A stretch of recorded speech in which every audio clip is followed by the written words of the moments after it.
ماتا ہری کا نام جاسوسی کی تاریخ میں کسی تعارف کا محتاج نہیں۔ وہ پیشے کے لحاظ سے تو ایک رقاصہ تھی، مگر اس نے پہلی جنگ عظیم کے دوران جرمنی کے لیے اپنے اس فن کے ذریعے جاسوسی کے میدان میں یادگار خدمات انجام دیں، مگر بالآخر وہ اتحادیوں کے ہتھے چڑھ گئی اور فرانسیسیوں نے اسے گولی کا نشانہ بنا کر انجام کو پہنچا دیا۔ ماتا ہری کا کردار جاسوسی کی دنیا میں ایک لیجنڈ کے طور پر جانا جاتا ہے۔ کچھ ایسی ہی نوعیت ایک بھارتی دوشیزہ سے ہمارا واسطہ پڑا اور اس کا کردار ہمارے ریکارڈ میں اپنے انمٹ نقوش چھوڑ گیا۔ اسلام آباد میں دنیا کے متعدد سفارت خانوں نے اپنے عملے کے بچوں کی ابتدائی تعلیم و تربیت کی غرض سے ایسے اسکولز کھول رکھے ہیں، خاص طور پر ان ممالک نے جن کے عملے کی تعداد زیادہ ہے اور طالب علم بھی کافی تعداد میں ہیں۔ یہ سلسلہ دنیا کے تقریباً سبھی ممالک میں موجود ہے اور بظاہر کسی حوالے سے سفارتی آداب اور قواعد کے خلاف نہیں، مگر یہ بھی ایک حقیقت ہے کہ ان اسکولوں میں محض درس و تدریس کا کام نہیں ہوتا، بلکہ ان اسکولوں کے عملے کے کئی اراکین کو تعلیمی سرگرمیوں کے آڑ میں جاسوسی کے کام پر بھی مامور کیا جاتا ہے۔ یہ تربیت یافتہ جاسوس اساتذہ کے ظاہری روپ میں ان اسکولوں میں تعینات کر دیے جاتے ہیں۔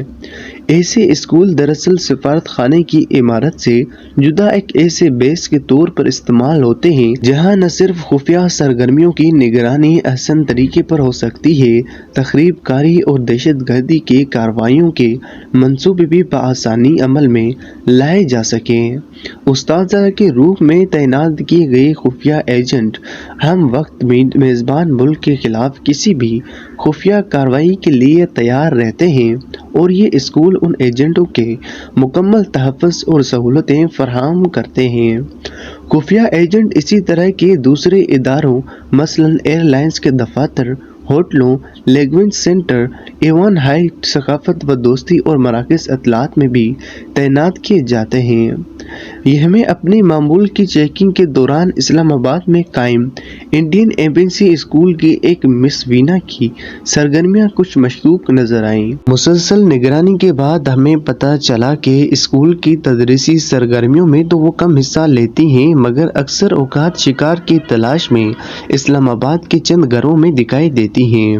ہمیں یہ بھی معلوم ہوا کہ مس سینا کا بھارتی سفارت خانے کے ڈیفنس اتاشی اور راہ کی فرسٹ سیکرٹری سے متعلق رابطہ ہے۔ یہ دونوں پاکستان کے دفاعی اور ایٹمی راز معلوم کرنے کے در پہ تھی اور بھارتی ماتا ہری ان کی ہدایت پر کام کرتی تھی۔ مس وینا کی عمر 25 سے 26 سال کی لگ بھگ تھی، مگر دیکھنے میں وہ صرف 18 یا 19 سال کی بے زرار اور معصوم سی لڑکی لگتی تھی۔ ستوان ناک، کتابی چہرہ، کھلتا ہوا رنگ، انتہائی متناسب جسم، پال ڈال میں ایک خاص قسم کا بانجھپن اور گفتگو کا مخصوص انداز اس کے خطرناک ہتھیار تھے۔ مس وینا کا بدن اور روح بھی ایک دوسرے سے جدا جدا گمسم کسی انجانی منزل کی تلاش میں رہتے۔ مزید معلومات کے لیے ہم نے ایک پاکستانی ہندو لڑکی کو انڈین ایجنسی اسکول میں داخلہ دلوایا۔ اس کی ماں نے ہماری ہدایت پر یہ ظاہر کیا کہ وہ اپنے بچے کی تعلیمی سرگرمیوں کے بارے میں بےحد متفکر ہے اور ان سرگرمیوں کے بارے میں آگاہ رہنا چاہتی ہیں۔ وہ ہر دوسرے تیسرے روز اسکول جانے لگی اور یوں آہستہ آہستہ مس وینا کے ساتھ دوستی استوار کرنے میں کامیاب ہو گئی۔ ان کی دوستی اسکول کی حد سے نکل کر گھر اور مارکیٹ تک آ گئی۔ متوازن ایک دوسرے کو ملتی، شاپنگ اکٹھے کرتی، سینا جاتی اور اسلام آباد کی تفریحی مقامات پر اکٹھا گھومنا پھرنا بھی ان کا معمول بن گیا۔ نہ ایسی محترم کو شکار کر کے اسے اپنے مقاصد کے لیے استعمال کرنا چاہ رہی تھی اور یہ نہیں چاہتی تھی کہ یہ معصوم شکار خود اس کا شکاری ہے۔ کچھ ہی عرصے بعد ہمارے اس شک کی تصدیق ہو گئی۔ مس وینا کا اسکول کی تدریسی سرگرمی میں کوئی کردار نہیں، وہ بھارتی جاسوس ہے، ہم وقت اپنے آقاؤں کے حکم کی بجا آوری میں مشن کے لیے تیار رہتی ہے۔ اب ہماری نظریں اس کی آمد و رفت اور روزمرہ کی مصروفیات پر مٹکو ہو گئی اور ہم اس انتظار میں تھے کہ وینا کے پھینکے ہوئے کانٹے میں کون سی پاکستانی مچھلی پھنستی ہے۔ ایک روز بھارتی ایجنسی کی جانب سے اسلام آباد کے ایک بڑے ہوٹل میں کمرہ بک کروایا گیا۔ یوں تو یہ ایک معمولی کی بات تھی، مگر سفارت خانے کے مہمانوں کی شناخت اور ان کے بارے میں جاننا ہمارا فرائض میں شامل تھا۔ ہوٹل سے ہمارے آدمی نے اطلاع دی کہ مس وینا بھارتی ڈیفنس اتاشی کی گاڑی میں سفارت خانے کے عملے کے ایک رکن مسٹر کھنہ کے ساتھ، جو را کی ٹیم کا ممبر بھی تھا، ہوٹل پہنچی ہے، اور کھنہ وینا کے ہوٹل کے کمرے میں چھوڑ کر لابی میں بیٹھا شاید کسی مہمان کا منتظر ہے۔ ہم نے ایئرپورٹ سے رابطہ کیا تو معلوم ہوا کہ اس وقت کوئی جہاز نہیں آ رہا اور نہ ہی بھارتی سفارت خانے کی کوئی کار ایئرپورٹ گئی ہے۔ اس سے ظاہر ہوا کہ مہمان کوئی یہیں کا ہے۔ چند لمحوں کے بعد پرویز نامی ایک پاکستانی نوجوان، جس کے چہرے سے سرائی اور نور ٹپک رہا تھا، ہوٹل کی لابی میں داخل ہوا۔ مسٹر کھنہ نے آگے بڑھ کر بڑی گرم جوشی سے اس کا استقبال کیا اور کہا، آئیے پرویز صاحب، ہم تو آپ کی دیر سے منتظر ہیں، اور اسی کمرے میں لے گیا جہاں وینا آنے والے لمحوں کے تانے بانے بن رہی تھی۔ وقت ضائع کیے بغیر ہمارے ساتھیوں نے پہلے سے طے شدہ پروگرام کے مطابق کپڑے تبدیل کیے اور مختلف روپ دھار کر اپنی ڈیوٹی کے مقام پر پہنچ گئے۔ وقت ضائع کیے بغیر ہمارے ساتھیوں نے پہلے سے طے شدہ پروگرام کے مطابق کپڑے تبدیل کیے اور مختلف روپ دھار کر اپنی ڈیوٹی کے مقام پر پہنچ گئے۔ توقع کے عین مطابق کمرے سے روم سروس کو انٹرکام پر چائے اور سینڈوچز کا آرڈر دیا گیا۔ ہمارے تربیت یافتہ ویٹرز فری طور پر چائے کی ٹرالی لے کر روانہ ہو گیا، جس میں ایک چھوٹا سا ٹرانسلیٹر نصب تھا۔ واپسی پر ویٹر نے بتایا کہ وینا اپنے مہمان پر اپنا سب کچھ نشاور کرنے کے لیے بے چین ہے، مگر اس کا مہمان سما ہوا اور شرمیلا سا ہے، جبکہ مسٹر کھنہ دلالوں کا روایتی کردار ادا کر رہا ہے، اور اس کی کوشش ہے کہ مس وینا اپنے مہمان کے تمام حواسوں پر قبضہ کر لے۔ بہرحال ہم ٹرالی میں لکھے ٹرانسمیٹر کی مدد سے ان لوگوں کی گفتگو سن رہے تھے، اسے ریکارڈ بھی کر رہے تھے۔ کچھ ہی دیر بعد کھنہ کمرے سے باہر آ گیا اور اپنی کار میں بیٹھ کر واپسی ایجنسی چلا گیا۔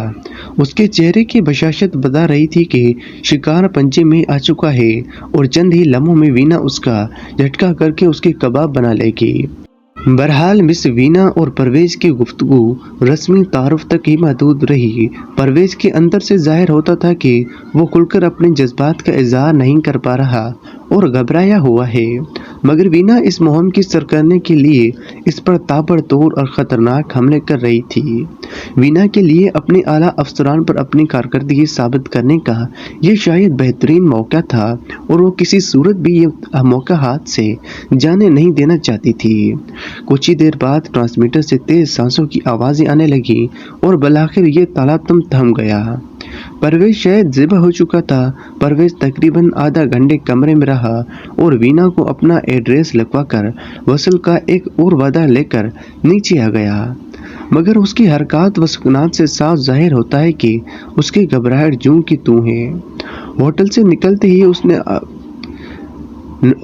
نکلتے ہی ہم نے اس کا پیچھا کیا اور اسے اپنی گاڑی میں بٹھا کر اپنے ریسٹ ہاؤس لے گئے۔